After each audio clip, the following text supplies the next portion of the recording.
Lesson 9. Symbols, Omens, and Divination. Symbolism is extremely important in pagan religion and probably has been since the beginning. Symbolism is the use of an easily recognized creature or object to represent a more abstract or elevated concept. Thus, a serpent may be used to represent psychic power and connection to the divine. A feather may represent truth, purity, or the element of air. And the chalice may be used to represent the womb of creation and the goddess all-pervading, all-sustaining spirit. In Wicca, as with all things in life, everything is exactly as it seems on the surface, yet below that surface lie many other levels. Through the use of symbolism, even seemingly simple images and acts take on rich, deeper meanings. The casting of the circle and the calling of the quarters symbolically portray the creation of the universe, and the interaction of elements which continues it. From thought, air, and action, fire, to emotional reaction, water, and understanding and integration, earth. The conjoining of the cup and sword portrays the eternal interaction of goddess and god, spirit and matter, death and life. So too, the rich symbolism of animals, plants, and abstract motifs can be used to convey important spiritual ideas in the decoration of simple objects. A chalice decorated with lotuses speaks of the growth of spiritual enlightenment, for the lotus is rooted in the mud and grows up through water to bloom in the open air, just as our consciousness is rooted in physical perception, grows up through emotional and mental understanding, and blooms in spiritual enlightenment. An athame decorated with the head of a stag refers to the magical qualities of the old god, while oak leaves refer to the strength and vitality of the young god. The use of multiple symbols to convey complex spiritual ideas is called allegory. It has been said that allegory is the crowning achievement of pagan thought. Allegory allows a single artwork, story, or symbolic action to convey many meanings at once on many levels. Allegory allows subtle ideas to be conveyed through simpler, blunter forms so that they may be more easily understood. Thus, a myth such as the descent of the goddess, which appears so simple on the surface that it could be taken as a children's tale, speaks not only to issues of life and death, but also the interaction of spirit and matter, the nature of reality, the energetic system of the chakras, and the cycle of the seasons, all at once. Symbolism is important because, though intelligible to the conscious mind, it also speaks directly to our subconscious and can be absorbed on that level. Often the conscious mind can absorb in symbolic fashion complex ideas that it could not grasp easily in abstract form. In this way we can make an emotional connection to information that we might otherwise find too complicated to identify with intellectually. Omens. An omen is a symbolic message from spirit, that is, the goddess. Omens can come in many forms and can show up at any time. Probably the most famous example of an omen is the black cat crossing one's path. Commonly understood as bringing bad luck, this omen would be better and more accurately described as a warning to be careful and avoid unnecessary risks. Omens have been with us since the beginning. Some people think omens are superstitions, but if you understand that your connection to Goddess comes from within, then the idea of receiving messages from Goddess should not seem odd, and since the spirit of the Goddess is within all things can serve as her messengers. There are many traditional meanings for omens, and we have referred to some of them in this lesson. But in interpreting an omen, it is more important to pay attention to what a symbol means to you than what it may have meant to others. Since your connection to Goddess comes from inside, she certainly knows what things mean to you as an individual and will use this knowledge to communicate with you.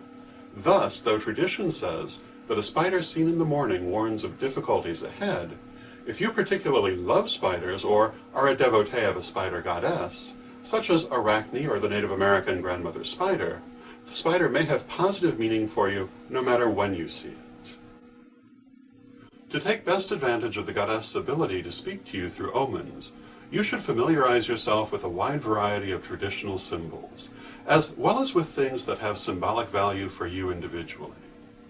Once you've developed a rich inner language of symbols that you will understand as omens, the goddess' ability to communicate with you in this way is greatly expanded.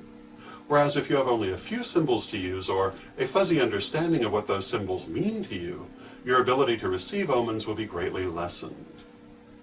When people speak of omens, they are usually thinking of messages that come unbidden. But you can ask for an omen in response to a question, too. This is divination. Divination. Divination is the term for systems of symbols we use to help us speak to deity, or to our own higher selves, which are, of course, emanations of deity. See Lesson 2. If you ask for an omen in response to a question, you are practicing divination. Say, for example, that you're in a park or in the woods. You might ask the goddess to give you an answer to a question by the omen of the next animal you see. You might specify, for example, "O goddess, if the answer to my question is yes, may the next bird I see be brown. If the answer is no, may the next bird I see be black." Or you might leave the omen open-ended, especially if you're asking how a given situation will go. For example, "O goddess, may the next animal I see tell me how I may expect this situation will progress." If the next animal you see is a dog, it could mean a happy outcome to the situation. If the next animal is a spider, it might indicate a need to meditate and seek inner guidance. Or in another example, you might be walking on the street or riding a bus and say to goddess, "O goddess, if the answer to my question is yes, then may the next person I see be wearing a warm color. If the answer is no, may they be wearing a cool color." This sounds very simple, and so it is, but you must be psychically open to do it. So you'll want to clear and release before you begin. Also, like anything else, practice makes perfect. If at first you don't receive good results, work with it. If you have been doing the exercises that accompany these lessons, you should not have any trouble with this, as you will have opened and strengthened your psychic abilities. If you have not been doing the exercises, you will find psychic work harder. There are many more formal kinds of divination that can be used to get more detailed answers. Among the most famous of these forms are tarot cards, tea leaves, and rune stones. These forms of divination use complex systems of omens to divine very specific answers to questions. The answers come because deity speaks to us from within, through the medium of whatever symbolic language we understand. This, again, is stated in the ancient maxim of Hermes Trismegistus, as above, so below. Because all of the universe is an emanation of the goddess, and all of our souls ultimately connect to her, the totality of the divine plan can be seen reflected in all of its parts, for nothing that exists is separate from the rest. Because this is so, anything that exists can be used for divination. In this lesson, we have discussed several different forms of divination, some of which you might like to try. But remember, again, practice makes perfect. If at first you don't get good results, keep working, you'll get better. Also, remember that you have free choice. Any form of omen or divination shows you not what must be, but what will be if circumstances remain unchanged. Use the information you get to help you make the conditions you want, not to limit your choices. Nothing in a spiritual path should ever limit or bind you. Rather, everything can help you to open and grow. Numbers. 1. Self-reliance, personal ability, one's own capabilities. 2. Partnership, assistance, peace. 3. Growth, expansion, fertility, creativity, good luck. 4. Practicality, stability, life lessons, working things through. 5. Communication, movement, speed. 6. Love, home, pleasure. 7. Spirituality, psychism, spiritual aid or guidance. 8. Intensity, extremity. 9. Compassion, helping others, group projects. 10. Completion, unity. Colors. Black, protection, safety, grounding, also wisdom, learning. Red, strength, vitality, passion. Pink, love, compassion, nurturing. Orange, creativity, self-expression.